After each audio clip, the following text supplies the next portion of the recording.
Good afternoon, everyone, and welcome to the first of our new Cision Meets webinars. Following your feedback, we've adapted our webinar format to incorporate the industry-leading media briefings which you all love to attend. Only this time, you can do it from your own desk, rather than the coffee and pastry-filled haze of an early morning in London. I'm Alistair Houghton, Content Marketing Manager at Cision, and I'll be guiding you through the discussion today. I know that we're all thrilled here to have the Hook on board for our first Cision Meets webinar. I'm joined today by Mike Burton, the title's Chief Content Officer, and Jessica Lever, its Head of Production.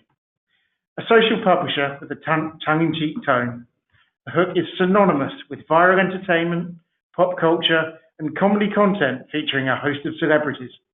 Using its own original entertainment and comedy content to engage and amuse, the title has built a core millennial and Generation Z audience of over 10 million across its social channels. Over the course of the next hour or so, Mike and Jessica will tell you what the Hook is all about and what exciting new projects they have coming up. We'll then go into a bit more detail about the Hook's team, content, audience, and strategy, as well as how Mike and Jessica are looking to work with PR pros. Finally, I know this is part of the briefings you love the most. You'll be able to send through your questions to Jessica and Mike to answer. We'll try and get through as many of them as possible as we can. So please, you'll see the chat box on the right-hand side. Please submit them there. Anyway, that's enough from me. Mike and Jessica, it's over to you. Hi guys, how are we? I know you can't answer that, by the way. But my name's Mike Burton. I'm the Chief Content Officer at The Hook. I am the one on the left in your photo you're currently looking at. And I am Jess. I'm Head of Production at The Hook, and I am the one with the horrible headband on in the picture.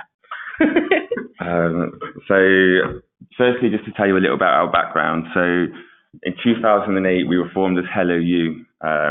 Basically, we started as an offline media business. It was a student media startup that marketed welcome parcels into university student bedrooms. Well, looking to advertise for existing Facebook publishers in the market, our co-founders, Andy and Gordon, saw an opportunity to build their own social channel that engaged both male and female youth audience with quality original content at its core. The offline business was sold and renamed to Dig Inbox, which is still really good, by the way. And then we built into Hello You into a social and online media business before we rebranded to Hook back in 2014. So it's been really exciting to see the team transform from what was an offline student business into one of the largest youth publishers on social. And we specialise in entertainment and comedy, and we have 10 million fans at the moment, and obviously we're constantly growing. We've always had a focus on original content, and we've spent the last few years building our 50% male, 50% female audience on standard original formats, which have ranged from things like a live music show, comedy sketches to celebrity interviews, and we've just recently launched a podcast as well. Okay. So I was going to show you a little video to give you a bit more of an idea of the kind of stuff we create.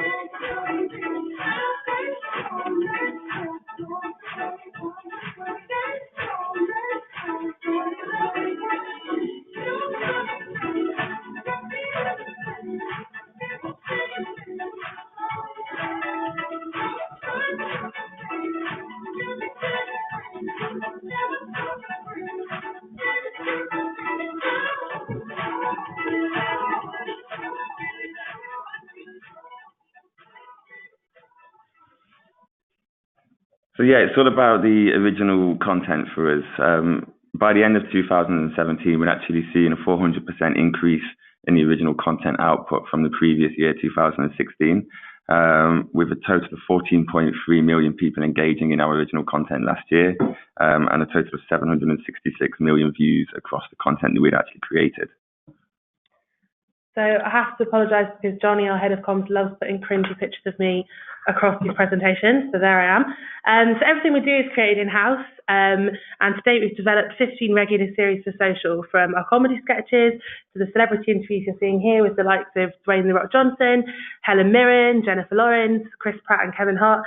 Some of the people listening might have enabled us to do, so thank you very much. And we've also done things like mashups, animations, festival and event coverage, trending newsreels, and more.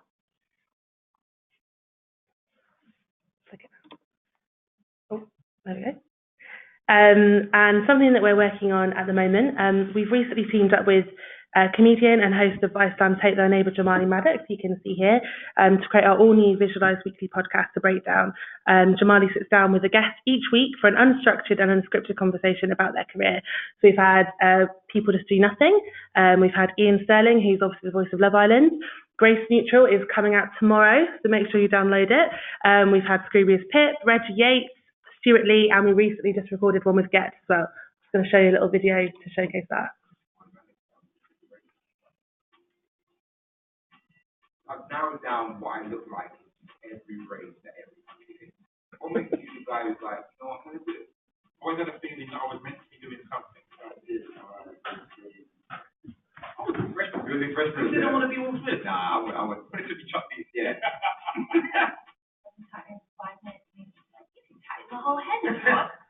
What coming in and get stuff a waterfall. And that's when I started going.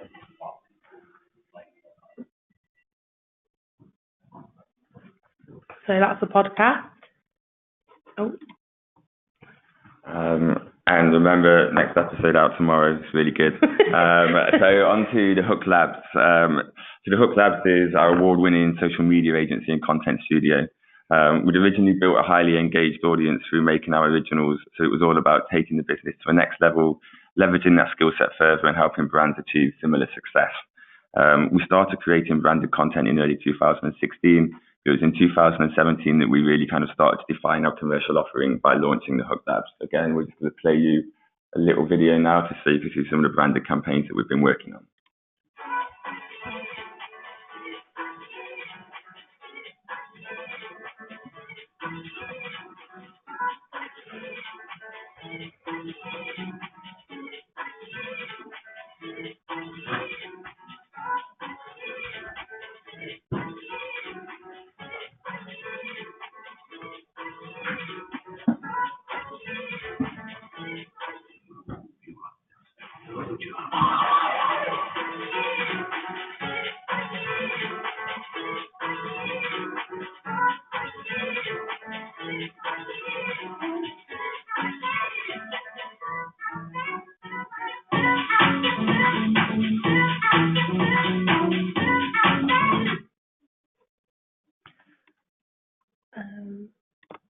There we go, sorry about that. So across the whole of 2017, we integrated brand partners, some of which you can see here, into over 100 videos with over 100 million views and up to 1 million people engaged. So we offer brands three things. So one of which is creative and production, like we've just been showing you here. The second is influencer marketing, so making sure we pair up different influencers into our different campaigns. And finally, distribution. So that means matching brands to the best possible channels for their campaigns. Just to look at some of the influencers and content creators that we've been known to work with. Original comedy's always been kind of at the heart of what we want to create here. And we like to provide a platform where up-and-coming comedians and stars are given creative freedom to develop shows and series working with our in-house experts. So some of the people you'll be seeing on there include Richard Gadd. He actually won the best show at the Edinburgh Fringe a couple of years ago. Maya Jama, who I think has actually got a new show out on Channel 4 tonight called The Circle. Johanna James, I think she had about 5,000 followers when she started working with us first.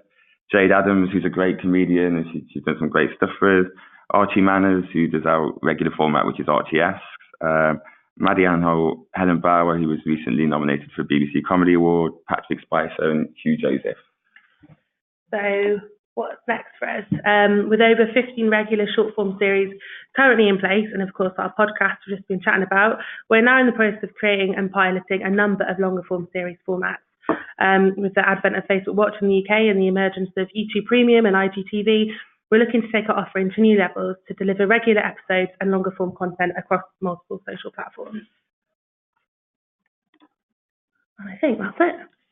Yeah, very interesting, very interesting. First quick question from me. Why did you decide to be a social publisher rather than, say, publishing to a website like, say, most traditional publications? Just because social is where the audience are, really. So we do have a website, but it's, a lot of our kind of traffic driven to that website is via social. Yeah. And social is where the audience are. It's where, especially our target audience, they're on social media platforms all day. So kind of why try and avoid that fact? Let's go direct to where they are and communicate directly with them, really. You talk about your audience there. Who is a typical viewer of your content? So, I mean, our audience are all mainly in their 20s, and that's like what our target demographic, and then the people that we're kind of reaching out to. And people who are really engaged in our passion points, which are film, music, TV, comedy, and I guess, pardon? Gaming. Gaming. I was marrying it, Jess. Gaming, internet culture. And they tend to be in their 20s. Male and female kind of even split, and largely it's in the UK and the US. That's how we're kind of bulk of our audiences. Yeah, I think that's kind of what's always differentiated us from other people, is that we do have a genuinely split audience. Yeah. We've never kind of focused on something that's like gender specific. We've always kind of been able to reach out to like the majority of people. And design the content that way, or does it just sort of happen that way that you get that nice gender split? I think it's a decision that we made, really, isn't it? We didn't want to be gender specific. We wanted to kind of create content that reached out to everybody. And is that audience general across all your social channels, or is it obviously Facebook and Instagram are currently your two main ones? Is it a similar audience for both, or does it differ slightly? It's similar. So it's male, female, US in their 20s. I think kind of what we have noticed is our Instagram audience is probably a couple of years younger, but I don't think that's unique to us. I think that's more of a platform-based thing. I think that's just because people using Instagram on a regular basis are just a little bit younger than the people using Facebook. We still, generally speaking, though, there was similarities there, hitting that core target of 20s, male, female in the UK and US, but it probably mean average age is about 2 years difference. Mm. And what sort of content, what's most popular with them? What are they always asking for? What do they want you to do more of? I think anything that's, if you can kind of jump on something that's trending, and that doesn't just mean like the news, it means kind of if you can get someone like Chris Pratt and it's talking about the latest movie, but it's something that's fun and relatable, then people are going to engage in that, and they want to see the people that they love kind of on social and out of their normal environment, like on a big TV screen. If you can kind of bring someone something that puts them a bit closer to like a celebrity they love, I think that's great. Also, our comedy sketches, we always try and base them around like a kind of trending or relatable topic. So it's something that people are going to engage in. And that's a question we're always asking ourselves is, why is someone going to stop and watch this on their news feed, and why are they going to engage in it? And that's always at the forefront of our content. And I said, what do they plan for? How important is audience feedback when you are designing content? It's huge for us. We have a data and strategy department, and kind of after every piece of content we put out, whether it's one of our original comedy sketches or a branded campaign, they're always looking at and analysing the results from that and learning about our audience's experience and kind of all the things that go with that, kind of to how we structured the video, how we positioned it, to the talent we used in it. So we're always listening to our audience feedback and trying to improve, really, creating better content. We're kind of here, we want to create better content for social media and kind of premium stuff that you won't necessarily always find on the news feed or on your Instagram feed. We're there to do that. So we're looking to learn from our audience on what they want. Yeah. And was your audience part of the reason to go with more original content? And again, just seeing that gap in the market and what people want. I think we saw that we started making original content, we started making these comedy sketches, and we saw people like loving them and commenting on them and these massive views, and we were just like, this is obviously a gap in the market, and it's also what we love creating. And obviously because we've always created everything organically in-house, it just seemed like the natural thing for us to do. And I think that's what's kind of made us stand apart from other publishers too, kind of creating all this original content. Obviously, if you're creating all your own stuff, you need quite a big team behind you and a well-skilled team behind you. Who does what at The Hook? So editorially, there's about 25 of us. So kind of I'm the Chief Content Officer. Jess is head of production. So the video production team's the large bulk of that editorial team. You've got kind of two co-heads of that team. So Jess does all the pre-production and producing side of it, and then you've got Theo, who's our head of video. He does kind of all the post-production and the directing and kind of oversees those areas. But we kind of very much work as like a triumvirate. That's the word. We work very closely together. Nice. Yeah, I slipped that in there. We work very closely together. So it's kind of, you know, there's lots of crossover. We're very much encouraging ideas from the bottom up and stuff like that. So that's the video production team. There's lots of editors and stuff in there, and producers, production assistants. And then we've also got like a social team, and then we've got a website team as well, or an article team, I'd say. So that's kind of the breakdown of it. But most of our resources on the original video, and that's very much where the future of what we're creating is. I think because we are like still a relatively small team as well, something that's been really important in us kind of on our journey up is to make sure everyone's very multi-skilled. So, you know, within the production team, you've got not only a producer, but they can also write, or you've got someone who can shoot, but they can also produce and edit. So I think like, obviously everyone has like their core jobs, but people can kind of dip in and out. We've trained up people on sound who are producers. We've done lots of things like that. So it's kind of making sure that everyone in the team is really multi-skilled, so they're getting something out of it as well. So what's the average number of people you take, say, to a shoot? Say you had two celebrities being interviewed about their new film. Well, we are quite lean. Yeah. So I think I've been to shoots before in like other jobs and seen like you know, like a massive crew. And I think we've learned that to get the job done, you don't necessarily need a huge crew. I mean, say for some of the celebrity junkets you've seen there, we'd normally have like 2 camera guys, a producer, and sound. And then like one of the camera guys is also a director as well. So yeah, you don't need massive crews. I think if we're producers, so like a mini documentary, you normally have a producer, a production assistant, 2 camera guys, sound. So yeah, we don't work to huge crews, and we always get the job done. When we've done bigger branded pieces, obviously with the crews got bigger. I think the biggest crew we've had like 45, something like that. So we have worked with big crews before, but we also know how to scale it back and how to kind of use our assets wisely. And that must surely help you if you need to turn something around quite quickly, actually, because then you've got 4 people going out to a shoot. Our biggest success was when Angelina Jolie and one of our biggest successes, and Brad Pitt kind of broke up, and we had an idea for a comedy sketch at like 11 a.m. in the morning, and we'd written it, filmed it, edited it, and posted it by 7 o'clock that night, and it got 8 million views within a week or so. So it's like kind of often actually the quicker turnaround you can do, the better. Yeah, and that was when we were tiny as well. Yeah. And also we're at a point now where we can kind of, with turnarounds, we have enough people to kind of be able to run like 2 shoots on the same day or more than that, which is a great position to be in, I think. It's great you can turn things around really quickly, but do you have any key editorial meetings and deadlines, and how far would you generally plan ahead to be comfortable rather than doing something all in one day? So it really varies on what we're doing. So I guess the comedy sketches we do are built around the quarterly dates. So each quarter we do them in segments of like 8 different dates that we pick. So for example, for the final quarter of this year, we actually was brainstorming in August for like what we were going to be doing at Christmas. And then we look at the other kind of core areas of, we align them to what the business needs are. So at the moment, our big focus and push is on creating original series formats. So we kind of have targets in place of when we want to achieve milestones by on that. So we kind of work to where we want to be as a business with our content output and kind of work backwards from that. And so we do have longer projects like that, but we always have the flexibility to create stuff at a very quick turnaround as well. Yeah. And with the content, obviously get it done very quickly, very popular, increased by 400% in a year. What's the one thing it must have? I think we always try and think like, what emotion is this piece of content conveying, and that's really important to us. And I think emotion is obviously key to engagement. So when you're putting something out there, like, what is it? Do you want someone to laugh? Do you want someone to think? Do you want someone to be informed?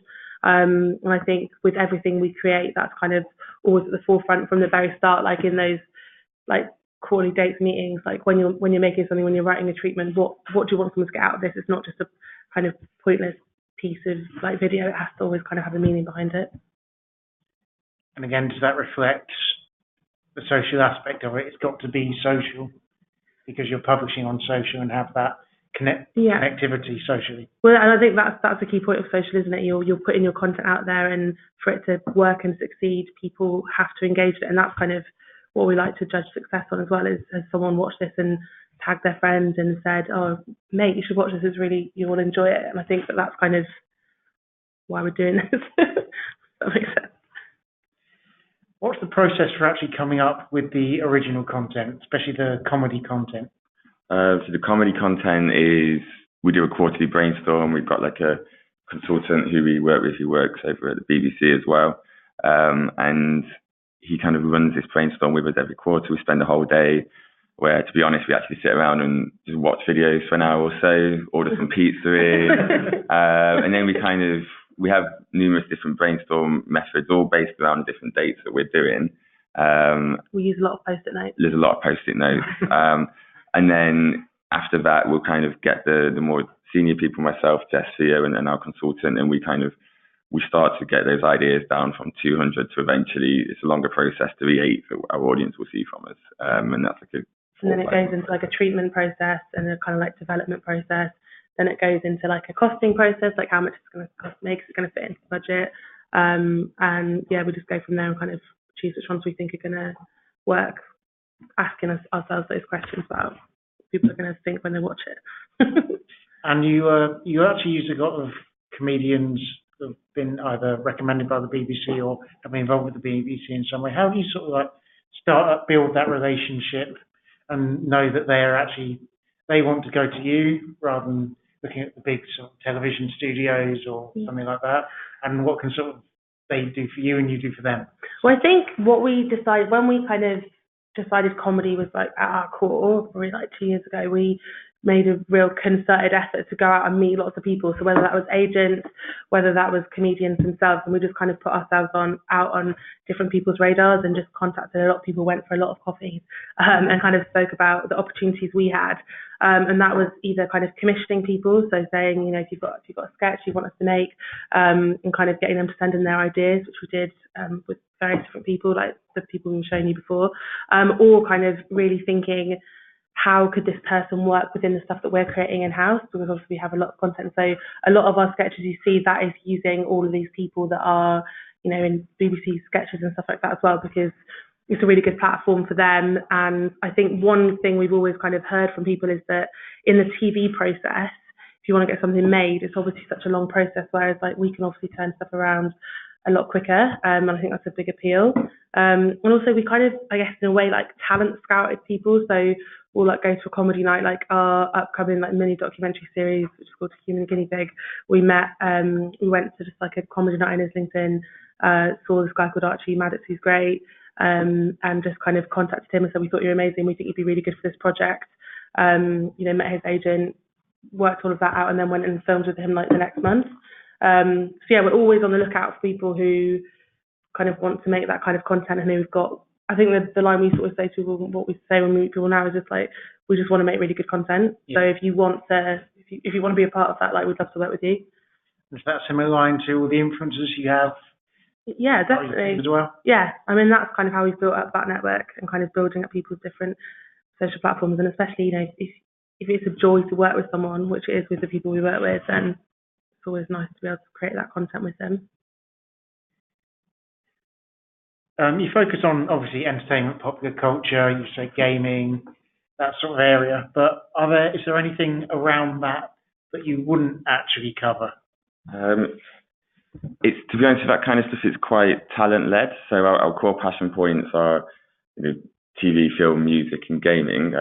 But for example, if there was a big celebrity coming up who had a book launch come in, like Ian Sterling, for example, the guy from Love Island, he's got a book out, so we got him on our podcast to talk about it, because, you know, he's relevant to our audience. So very much, who is that talent? Are they relevant to a youth audience? Where can they fit in with the Hooks kind of content strategy? So it really depends on the individual. I never want to say no to anything, but our core passion points are definitely TV, film, music, and gaming.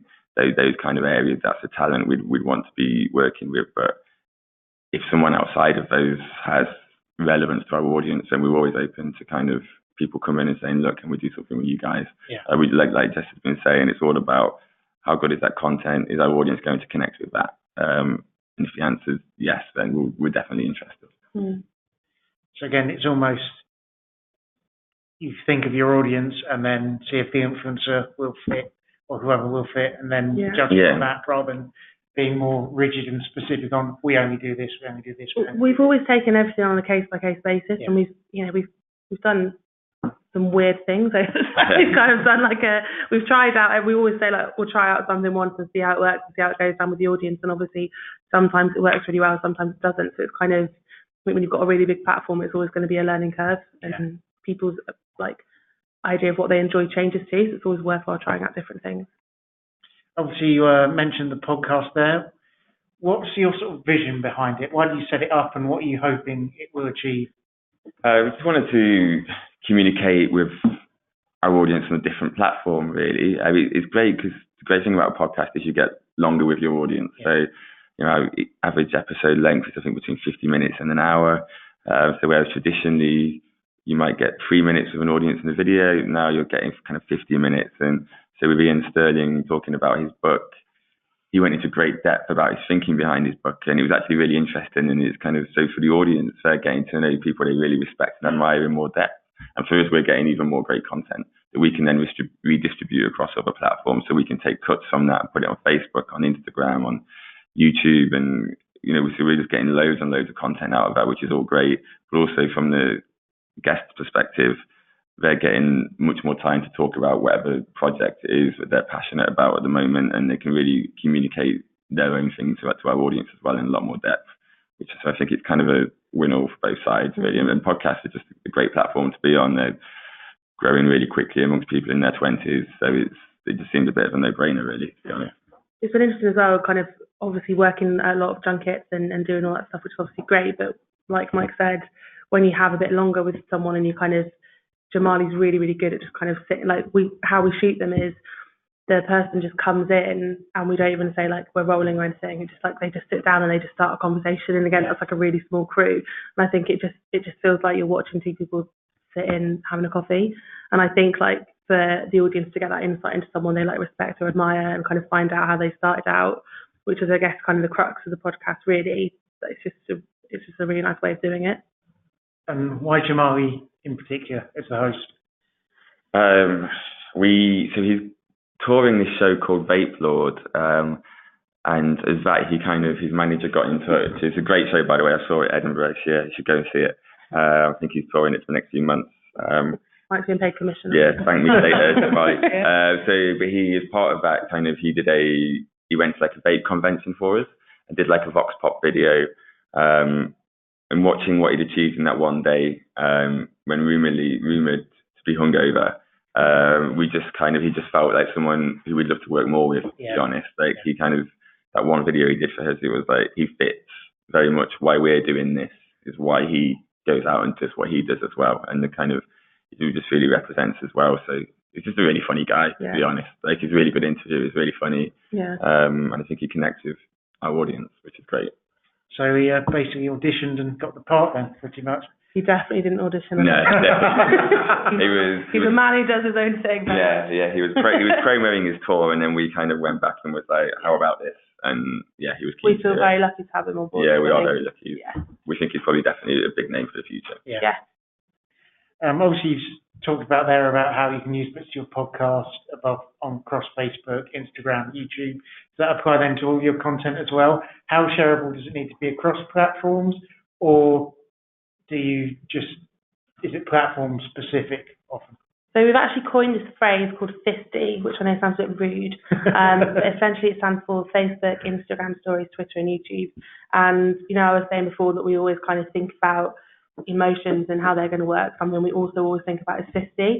And it just means that obviously whenever you're making content, and because we are, still a relatively small team, it's how can you get the most out of it and how can you give your audience the most out of it?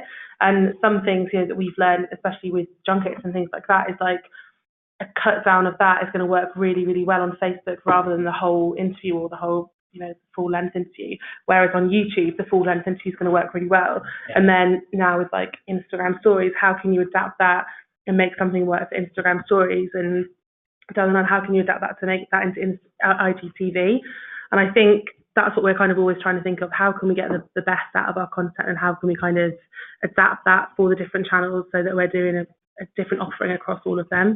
Because obviously they are important. We don't just want to be focused on Facebook. We do kind of, that's our main platform and we love it, but how can we kind of move across into other platforms, which is why the podcast is so important, and working out, the strategy for Instagram and any other new platforms that might arise in the future. What are your sort of plans across those 5 main platforms? Obviously, Facebook is the main one at the minute, or is there going to be more across all of them slowly, or are you going to select one in particular you really want to focus on? I think looking at kind of our vision for the future, which is all around kind of creating original content formats, so kind of slightly longer form series content. So might have a comedy tone to it, but we're going to be looking to create formats around gaming, around movies, around TV, around music. So I think YouTube's definitely going to be a big priority for us, and kind of really growing our YouTube audience out. And then, and I think IGTV and Facebook are the other 2 we're kind of looking at. We've obviously got a big presence on Instagram as well, but how can we, so IGTV is quite new, and it's maybe looking at how is that going to develop from an audience perspective, and can we capitalize on it when it does? Like say YouTube and Facebook I think YouTube definitely knows it's a video platform, whereas the other platforms can often change. Kind of with YouTube, their purpose is video. So we make video, so it's kind of a no-brainer to get like our original content series formats on there, and start to build a strong following, things that people come back for every week to see the same show over and over again. That's kind of our long-term vision, I'd say. Right, well, obviously, we've talked about what The Hook does, what you're going to do, audience, content. Obviously, we have an audience of PRs. So what can PRs do to help you? How can they get in touch with you? What are the opportunities they've got? So obviously all the stuff we've been talking about, I mean, the main point of contact is myself, Mike, and Johnny, who's our head of comms, who's also sat here silently in the shadows. So yeah, I mean, at the moment, I'm booking people for our podcast. So I'm always looking for people who want to be in that. Celeb cameos, like we love the idea of getting people into our sketches, which is something we're working on and is kind of starting to happen more and more, which we're really excited about. And obviously the kind of standard junkets we love. If there's the opportunity to go outside of a standard junket setting, I feel like we've kind of proven that we can get really, really good, exciting coverage out of that. So that's something that we definitely love. And then working with people in branded content too, because we have loads of amazing opportunities coming through the door, and we're always trying to place different people into different things. We're maybe like promoting something and things like that. So yeah, that's definitely something that is kind of case specific, but what we're always looking to do. What's your relationship like with PRs, and how do you like them to contact you, get in touch? Do you like to reach out to them, or is it certainly them coming to you? Both, really. Yeah. We've got a really good relationship with some PRs. I mean, I think I'm going to let Jess answer this, because Jess has very much come in and spearheaded this, so you're probably best placed to. Yeah, I love PRs, obviously. So I feel like PRs they kind of took us on board when we were a bit smaller, and I was kind of going out and speaking to a lot of different PRs who I've fostered some really great relationships with over the years, and who've given us some really amazing opportunities. I think a real kind of pinnacle moment for us in progressing as a platform was our first ever junket, which was with Kevin Hart and Ice Cube, and it was amazing. And that was all through PRs, obviously, and they gave us a punt, and we got like over 4 million views on the interview, and that was with Maya Jama, actually.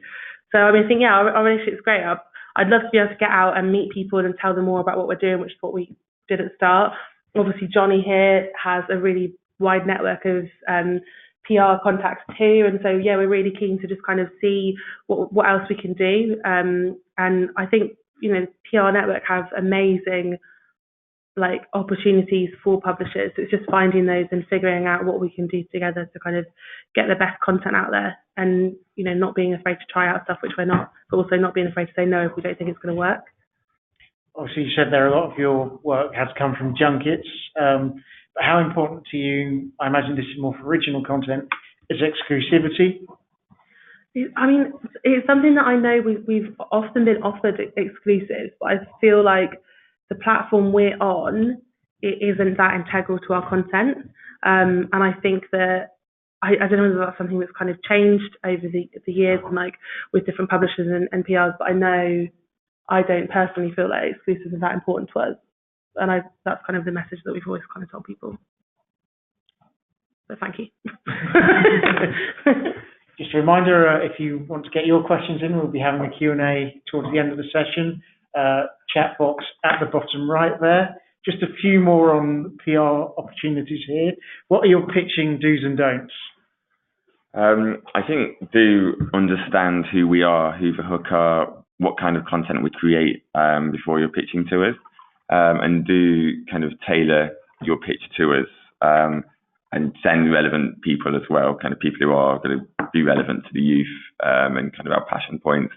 So what we don't really like is, you know, the blanket emails which you can kind of tell have been sent to 1,000 people. Yeah. And or stuff that's like, because obviously we're based in London, and sometimes it'll be like in the Outer Hebrides or something like that, and obviously there's, even though if we'd love to, there's no way we could get there unless there's like some kind of budget involved, that kind of thing.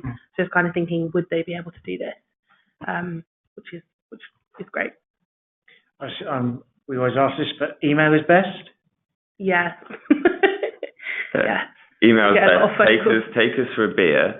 Yeah. Get to know us. That's your best route. And then after that, you know, email across. I mean, the really good relationships we have, we kind of see these people regularly. They're used to working with us, so they kind of come in and they know what opportunities are going to be right for us, what kind of thing we might want to do. They know what we've done in the past. It's great when we went to a launch party, so a birthday party for a company last week, and you know, Substance, and they were just, you know, everyone worked there was like kind of really excited by a video we'd done with Chris Pratt and Bryce Dallas Howard, and it's kind of that all happened because they knew we'd already done that format before, and they kind of came and said, you know, they build that relationship through creating quality content together and getting to know us and what the Hook's all about. That was really nice as well, because like the guy who does like their accounts like knew about that video as well. Yeah. So it kind of made you feel like, oh, like there is like kind of that internal communication. And I think as well with phone calls, like I often like feel bad because I'm like on shoots and stuff like that, and I'm often like recording and I can't pick up my phone, or like have like loads of phone calls at the end of the day and I can't pick it up. So an email is always better. And I will always try and reply. Your social platform, could they get in touch with you socially as well, or? I mean, I've had people contact me on like Twitter and Instagram before. That's fine. Email is preferable. Yeah. But Yeah, I mean, you can go for it. I mean, if you manage to find me on Facebook, then well done to you. That's what I was saying. But yeah, I think kind of in terms of like directly approaching the Hook's social channels, just to send us an email, because then you're just getting, you've got the contacts are coming, I think, at the end of this presentation, and they're the kind of 3 people you need to be speaking to. So I think email is definitely best. And what's the best way to go about pitching your celebrity partnerships? If I've got celebrities at PR, I want to get them on the hook, what should I do? We just get emails, and then we normally, I think just like I always need to know, and I know it's not always possible to know this, but like approximately when is it going to be, so I can figure out if we can fit it in, who are the people involved, what's it promoting, and are they interested in doing something fun, and obviously we are really focused on format, so we've got this Don't Laugh challenge, which does those different people. We're always up for trying to get people onto that, and for them to kind of gel with the audience, they do need to be like a kind of certain level of celebrity, which I know might sound like, I hope that doesn't like sound rude or anything, but I think that's what is kind of integral to making the content fly. But we're always, I mean, people have also, PRs have pitched to us different ideas for content too that they think will work really well, and that's always interesting to hear too, because often they've got a better idea of what an agent's going to say yes to, so it's better sometimes than us like racking our brains coming up with something and then just being like, that's not going to work. So yeah, that's always good. And finally, is there anything PRs can help with when you're working collaboratively with content? So any materials they can help with, that sort of issue? Not massively. I think kind of if outside of the talent-led stuff, so someone wanted us to cover, I'm trying to think, this is a huge, bouncy, inflatable course that we once covered. Yeah, we need the assets then to create the videos. If you have video assets, we think it's relevant to our audience, we can. But those kind of cases are not very often. Yeah. Usually our relationship with PRs is based around talent, fitting them into the formats that we're working on, in which case we'll be usually capturing that content ourselves. So there's not loads in terms of what I think if there's like any socials they need plugging, that's always useful. And also embargo releases, like stuff like that, we need to know, but pretty straightforward, I guess. Okay, quick reminder, you can ask your own questions using the chat box on the right-hand side. We had a few submitted. The first one we've actually got through here is, what's your pet hate with PRs? Again, I'm guessing those blanket emails would be something like that. We definitely don't hate PRs at all. Yeah. I think just, I do always feel bad when people kind of keep calling you and then you pick it up and then it's like, oh, I sent you this email, and then you just feel a bit guilty. And you kind of, I think that's the only thing but it's more just like I feel bad because I've not had the time to like respond, but then obviously that's what you need to do that sometimes to kind of try and get the story in. Do you have any pet hate? Not really. Like, I think it's just like what we said, kind of a lack of awareness about who we are and what we do, and just that email that has gone to 1,000 people. That kind of it's unhelpful. I don't really hate it, but it's like it's unhelpful to us, and it's not going to achieve the best results for them either. Yeah. But there's no pet hates as such. They're all lovely people. Yeah. So yeah. We have a few pre-submitted as well. This is from V. Kerenar from Ferrith. How do you find working with entertainment PRs who have less and less budget for fun activity? Well, I work with Fee a lot. So hi, Fee. It's obviously difficult for us because we're kind of stuck in obviously, we need budgets to survive. That's how we're funded by all of our different kind of branded content. And a lot of that, say for example, a lot of the PR work we do is with the kind of movie industry.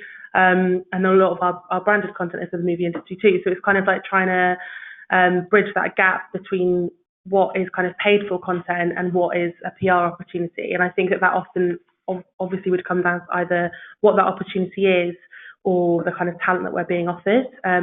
But we always kind of consider that on a case by case basis, and we'll always try and make it work and pitch it to our commercial team as well and kind of see if we can push it through. And, we have managed to do that as well. I think the kind of golden rule for us is if there's talent involved, then we're not bothered about money.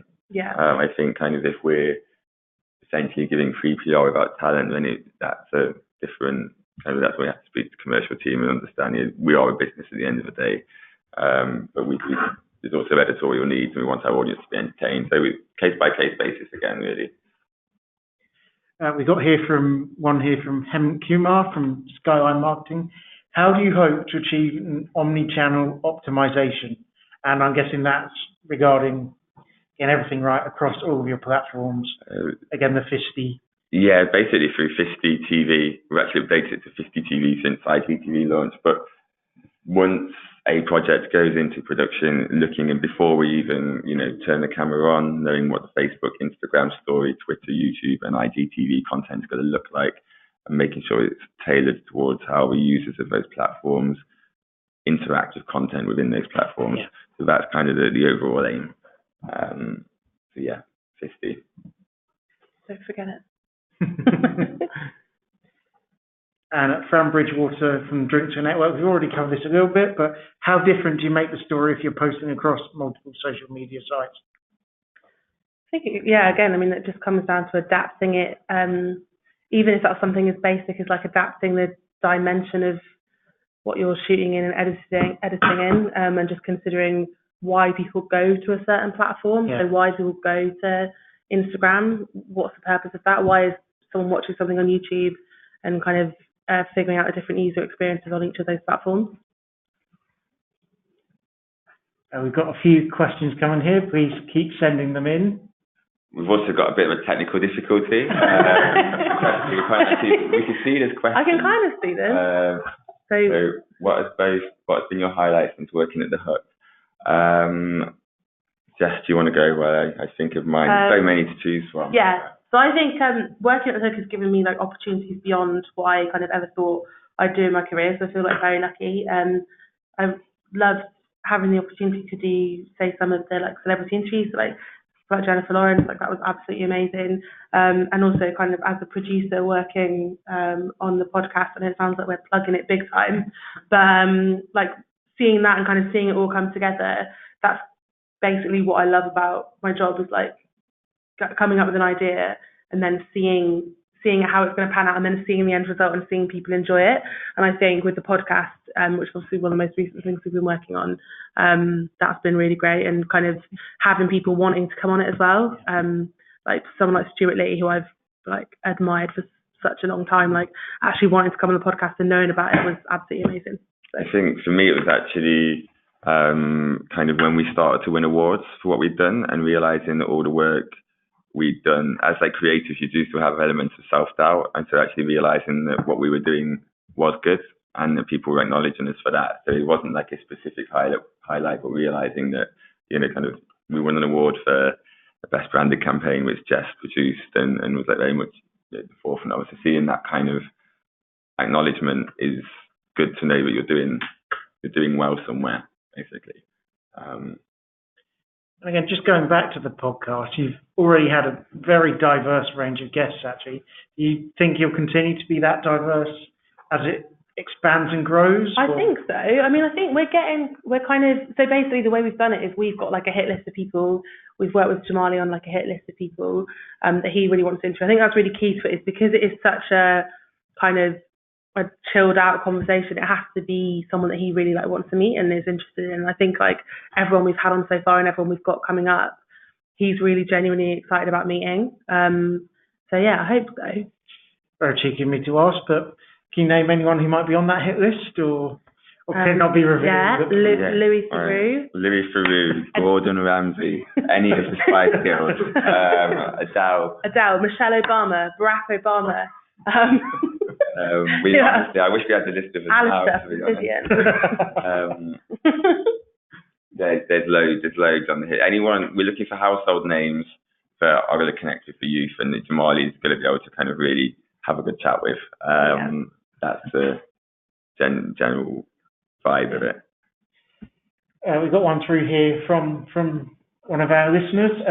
Is there a real appetite to create more serious content, much like Unilad Bible's move into more in-depth content? I mean, you've already said you were actually doing fairly in-depth content, long-form pieces already. I mean, we've definitely got stuff coming up. I mean, the human guinea pigs. I think we always want to have like a kind of, like, I guess, a tongue-in-cheek, like, kind of tone to things, but we also do have the capacity to touch on more serious topics. So, for example, the human guinea pig project we worked on, that was about preppers. That was about people who are prepping for like what we thought was nuclear war. As that developed, different things came out of it, which you guys will hopefully watch when it comes out.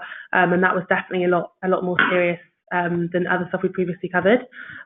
We've also worked on, we're potentially working on something around sex and disability, which we've started filming at the moment, which obviously had a lot more serious tone and kind of development from that. The next episode of the Human Guinea Pig is about a very serious topic, which I can't really discuss at the moment, but it's something that we're really excited about working on.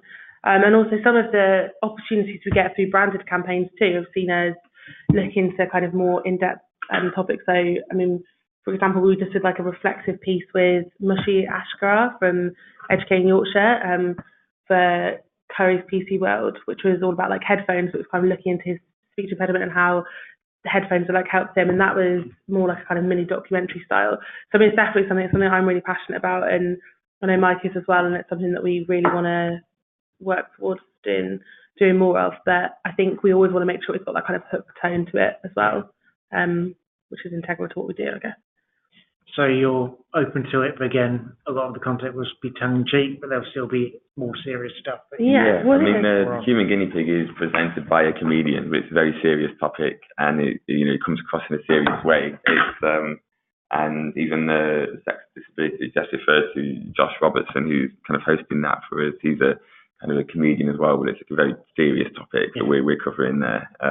So I think there's we can have different perspectives on things, but the voice and what the hook stands for, and that creating something better for the youth is kind of what's at the core of it. If we think it's youth relevant and we think it kind of fits our tone of voice, then we will do it, basically. Yeah. We've had another question through. What do you think of a print approach like the Daily Mash and the Onion? So those sorts of, again, those more tongue-in-cheek sites. Some could argue fake news, but yeah. I think we couldn't do it like them, because if we did, it would make I don't think you can do both. You can't have an article that's like satirical and then also have that as a and you can't have both, basically, because then people never know whether you're being serious or not. Yeah. So I don't think that would particularly fit us. I mean, we've done some of our videos might have fitted that tone. Yeah. So we did like a video, like a comedy sketch on the Pizza Church, which is essentially people who worship pizza as a religion. But that's a comedy sketch. It's comedy. In terms of like the written articles that we create, I don't think it would blend well if we was to then cover something that's a bit more serious in tone on that written article. And satire, really. Yeah. So it's like, I think there needs to be continuity in your editorial. Yeah. How did you get David Attenborough on board? It's actually his name is Charlie Hopkinson, and he's a voice artist. I saw him on Channel 4. I forget the name of the show, but he's doing it was a Channel 4 show on kind of lookalikes agency, and it was voiced over by a guy doing Morgan Freeman. And I knew I was looking for a decent voiceover artist for our original content. So it was actually like Charlie was the one doing that, so I got in touch with him. We kind of met. He came down to London, and just then and there, we actually did our first one with David Attenborough narrates Celebrity Big Brother, and we just kind of came up with the idea on the spot and kind of quickly wrote out a script, recorded it. Again, it was one of those quick turnaround things, just looking to do something that we thought might engage with people. So it's not David Attenborough, it's Charlie Hopkinson. He goes by the Voice Raptor, I think, on Facebook. If you want to check him out. Voice Raptor. But he's great. We've worked with him for a few years now. He's really talented. I think he's probably, there's a lot of voice actors out there, but I think he's probably the best David Attenborough, certainly, I've seen. He's got a great Morgan Freeman as well. And we've actually started to integrate him into some of our branded campaigns as well. He's kind of, that format's been really successful for us, and he's a great talent. Just got a few more that have come through the chat. Do you think you'll ever do news and current affairs content? So, I mean, we did kind of do that when we were kind of writing more article-based stuff. And I think the way that we cover that now as a kind of more video-based business is through newsreels, but we're looking to adapt those. And kind of, we've got, I think, about 6 different trending news formats that we're trying out. Yeah, we've got lots of, so, I mean, we'll always be trending news focused. So if you look at Archie Asks, for example, he kind of did the royal wedding. It's just that he's doing it with his own angle. And I think that's kind of what we're looking to do, is come up with formats that will cover like trending news topics or current affairs, but formats that are unique to us, and the viewer or the audience will come back to the Hook for because they enjoy that format. So yes, we'll be covering that stuff, definitely, but it's in our own way, in our own original way. Things are changing quickly. Where do you see things going? I'm assuming that's with the Hook rather than life in general, but... I'm going on holiday. Do you want to do that one? Sure, I'm guessing they mean maybe like across the industry. Yeah. My personal thoughts are that it will become about loyalty from users. So at the moment, there's kind of a lot of vanity views that people can get for cats and dogs videos on social media, or just content that's, just there purely for numbers. And I think as time goes on and as users get used to seeing content from a variety of places, they will become more particular about where they source their content from. So I think it's about building a loyal audience, and kind of having them come back to you will become like more of a frequent thing. I also, and I'm stealing this from Gary Vee, but he thinks the big race, so this is Gary Vee, I'm going to, quote him, is for that first 5 minutes of a day. And apparently with Amazon Alexa and that kind of thing, if you can get yourself into the first 5 minutes of someone's day, that's where the true value is. So I think there might be a big race towards that kind of, how does your content reach someone in the first 5 minutes of their day. But generally, I think our industry is loyalty of viewers and kind of loyalty of users and people who come back because they like your content and not necessarily because it's forced upon them on a feed like it currently is. I think kind of key to that as well is making sure that you're coherent in your content too, so they know what you're offering them. And I think if you start putting out something that's like, what's that? Then I think that's where the kind of issues will come about for people. Very interesting. We should have, there we go, there are your contact details of people you need to get in touch with from The Hook if you want to get involved in any opportunities. I've just got a couple more questions to end with. Again, to sort of answer this industry-wide, what does the future look like for The Hook? Very much creating original series formats. We're looking to really build that loyalty of our audience. We want series formats. Basically, that's what kind of our core focus, and becoming even better at the original content we're creating. All we're looking to do is improve, create more stuff, and just grow as a business with our content, essentially. Yeah. Sorry. And finally, you work with a lot of celebrities. Who's your dream celebrity to work with? Adele, because I love her. Stormzy, if Stormzy's agent or PR is listening, our podcast is ongoing. He will be great. Getz was on last week. Yeah. So if Getz does it, Stormzy, I'm sure would love to. Yes, I think Stormzy, just because he's so hyper relevant for the youth right now, he'd be like the kind of, is your golden nugget to get, I'd say. I do think Louis Theroux would be amazing as well. Yeah, Louis Theroux, that's like more of a personal thing. Yeah, he's like the king of documentaries, which is what we're like loving working on at the moment, like in mini form. Great. Thank you, Jessica. Thank you, Mike. Thank you all for listening. I hope you've enjoyed it, and we'll be back soon with another Cision Meets webinar. Just a quick thing to say, we obviously have CommsCon coming up in November. Tickets are down to about 20 of them. If you go through to CommsCon at commscon.cision.co.uk. That's a landing page that has an agenda, speakers, everything like that. And we'll obviously check out our events page for more Cision Meets and other events that we'll be putting on. Again, a big thank you to Mike and Jessica for helping us to launch the Cision Meets webinars. Thank you very much. And hopefully we'll be back to you with another interesting briefing soon. Thank you. Bye-bye.